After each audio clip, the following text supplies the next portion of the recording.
Life পার্টনারের যতটুকু দায়িত্ব থাকার কথা তার সবটুকু দায়িত্বই সে পালন করেছে।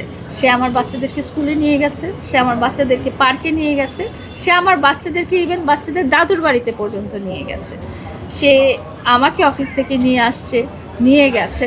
সামটাইমস সে বাজার করেছে, সামটাইমস সে বাসার যে কোনো কিছু হাউসহোল্ড কত ব্যাপার থাকে সবগুলোই দেখেছে। তো একজন লাইফ পার্টনারে যতটুকু করার কথা ততটুকু সে পালন করেছিল সবসময়। কন্টেন্ট মেকিং কতক্ষণ হয়? একটা দিনের মধ্যে 24 ঘন্টা কিন্তু কন্টেন্ট মেকিং হয় না, বা প্রতিদিন কন্টেন্ট মেকিং হয় না। আমরা কন্টেন্ট মেকিং করি হয়তো 2-3 দিনে একবার, হয়তো সেটা 1 ঘন্টা বা 1.5 ঘন্টা এরকম সময় নিয়ে। কিন্তু একটা মানুষের সাথে 4 বছর 24 ঘন্টা একসাথে থাকা, পারিবারিকভাবে তার পরিবার, আমার পরিবার, তার গ্রামের বাড়ি, আমার শহরের বাড়ি, সব কিছু মিলে যখন থাকা হয় সেখানে কন্টেন্টের ব্যাপারটা খুবই অল্প। দিনের মধ্যে আমরা এমন ছিলাম না যে রোজ কন্টেন্ট বানাতাম। আমরা হয়তো সপ্তাহে 1.5 থেকে 2 ঘন্টার মধ্যে আমরা হয়তো একটা ব্লগ বানাতাম বা একটা কন্টেন্ট বানাতাম। সে কন্টেন্টের মধ্যে আসলে আসল জীবনযাত্রাটা কখনোই উঠে আসে না।